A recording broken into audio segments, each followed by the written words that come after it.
Fala minha gente, tudo certo? Vamos nessa então falar sobre Grêmio e nesse vídeo aqui te atualizar as últimas informações de Pavon. Na verdade, as últimas informações que estamos recebendo do Pavon. Porque ainda é um mistério a vida dele, eu preciso ser bem sincero contigo, ninguém sabe se ele tá treinando, se ele vai estar à disposição diante do Palmeiras e tudo mais. Mas o mais importante, é uma informação que começa com o pessoal da Rádio Imortal, que acompanha o Grêmio direto, César Fabres e tal, o Bagé também apurou algumas coisas e eu consegui alguns detalhes, nem tudo infelizmente eu posso falar no ar, mas que compõem uma insatisfação com o dia a dia do Pavon internamente no bastidor do clube e isto também colabora para ele não estar jogando com a camisa do Grêmio. A partir de agora é sobre isso que a gente vai falar.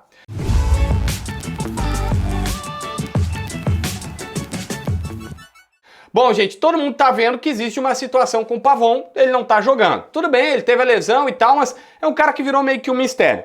No Grêmio, eles não dão mais informações, eles não dão detalhes sobre o que eu vou falar, mas a informação é que o Grêmio está dizendo que ele tem falta de comprometimento no dia a dia do clube. É apenas esta frase que nós estamos recebendo, que está vazando de pessoas, obviamente, do clube, dizendo, olha, o Pavon, infelizmente, não é comprometido com o dia a dia do clube.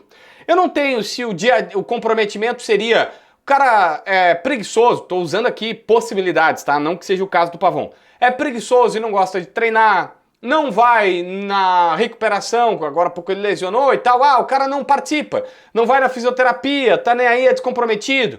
Se ele não cuida da alimentação, se ele tem hábitos pouco saudáveis, se ele, sei lá, sabe, vai dormir tarde, não acorda cedo, aquelas coisas que jogador de futebol precisam fazer. O Grêmio não dá mais informações.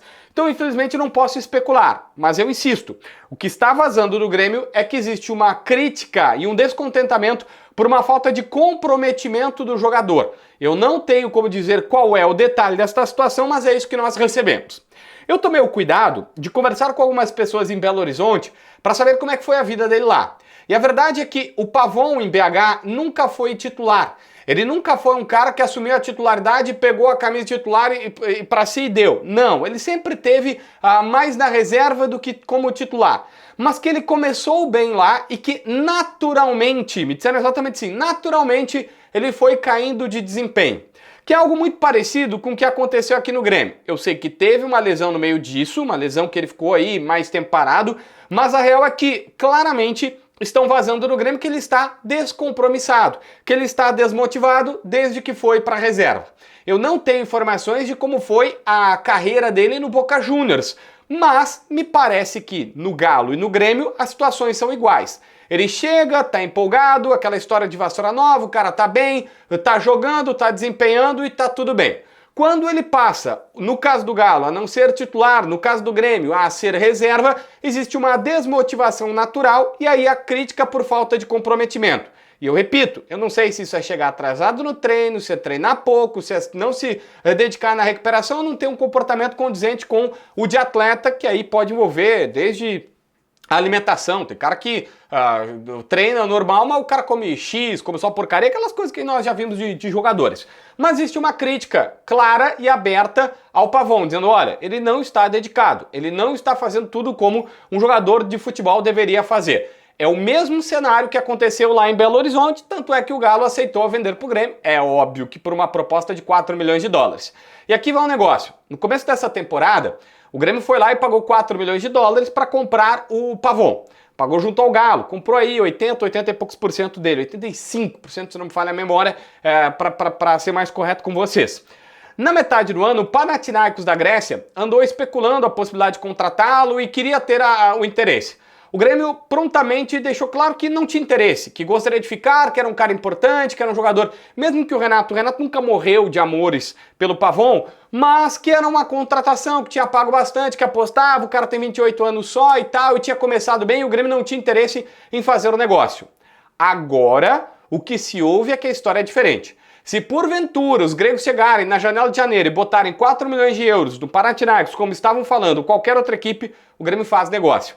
por esta situação do Pavon repetir a história que teve em Belo Horizonte. Chega bem, tá performando, até tá empolgado e beleza. Depois, por uma situação ou outra lá, caiu de rendimento ao natural, aqui teve a lesão, foi pra reserva e o Grêmio tá dizendo, ó, ele não está comprometido. Existe falta de comprometimento com a causa porque ele desfocou. Aí eu até fiz uma crítica no debate raiz que algumas pessoas não concordam, mas para mim isso recai também sobre a diretoria do Grêmio. Quando tu contrata um jogador, tu não vê não, só se ele é bom ou ruim.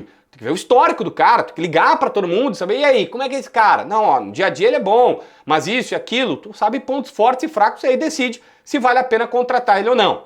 Me parece que teve uma falha da direção do Grêmio concretizando esta informação que nós temos aí, o pessoal da Imortal, o Bagé, e nós recebemos. Tá bem estranha a história do Pavon, enfim, é o que eu preciso passar pra vocês. O que tu acha dessa história toda que eu contei sobre o caso, né, do Pavon, que, enfim, você já entendeu. E aí? Se inscreve no canal, assina a notificação, deixa teu like, comenta aqui embaixo para ver mais vídeos.